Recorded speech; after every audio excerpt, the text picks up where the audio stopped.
এবার প্রধান উপদেষ্টার পদত্যাগ প্রসঙ্গে কথা বলেছেন আইসিটি বিষয়ক বিশেষ সহকারী ফয়েজ আহমদ তৈয়ব। 23 মে নিজের ফেসবুক পেজে তিনি জানান, প্রধান উপদেষ্টা পদত্যাগ করবেন না। অধ্যাপক ডক্টর মোহাম্মদ ইউনূসের ক্ষমতা প্রয়োজন নেই, কিন্তু বাংলাদেশের জন্য, বাংলাদেশের শান্তিপূর্ণ ডেমোক্রেটিক ট্রানজিশনের জন্য ডক্টর ইউনূস স্যারের দরকার আছে। বরং ক্যাবিনেটকে আরও গতিশীল হতে হবে, সরকারকে আরও বেশি ফাংশনাল হতে হবে, উপদেষ্টাদের আরও বেশি কাজ করতে হবে, দৃশ্যমান অগ্রগতি জনতার সামনে উপস্থাপন করতে হবে। এ ব্যাপারে কোনো দ্বিমত থাকতে পারে না। আমাদের দেখাতে হবে যে গণ অভ্যুত্থান পরবর্তী জনতার সম্মতিতে ক্ষমতায় এসে প্রফেসর সাফল্য দেখিয়েছে। বিশ্ব সম্প্রদায়ের কাছে ডক্টর মোহাম্মদ ইউনূসের সম্মান আছে, এটা রক্ষা করা আমাদের দায়িত্ব। আমি মনে করি সরকারকে এখন থেকে রাজনৈতিক দলগুলোর সঙ্গে আরও নিবিড়ভাবে আলোচনায় বসতে হবে, নিয়মিত বসে এবং বিভিন্ন সময় তাদের মতামত চাইতে হবে। কোনো ধরনের বিচ্ছিন্নতা কাম্য নয়।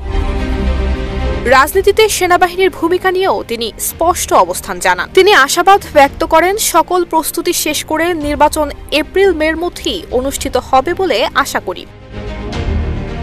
এ সময়ের মধ্যে প্রয়োজনীয় সকল সংস্কার বাস্তবায়ন করতে হবে, সম্পন্ন করতে হবে জুলাই সনদ। ফয়েজ আহমেদ তার পোস্টের শেষ লাইনে লিখেছেন, ইনশাআল্লাহ আমরা হারব না, আমাদের হারানো যাবে না।